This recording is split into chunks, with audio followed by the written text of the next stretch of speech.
Commissioner Safiullah Gondal ने 5 रोजा polio मुहिम का इफ्तिताह कर दिया। डिप्टी कमिश्नर ने डिस्ट्रिक्ट हेडक्वार्टर अस्पताल में बच्चों को पोलियो के कतरे पिलाकर पोलियो मुहिम का इफ्तिताह किया।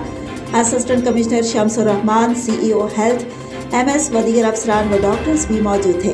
5 रोजा पोलियो मुहिम 16 दिसंबर से 20 दिसंबर तक जारी रहेगी। पोलियो मुहिम के दौरान 2,97,122 बच्चों को पोलियो के कतरे पिलाए जाएंगे।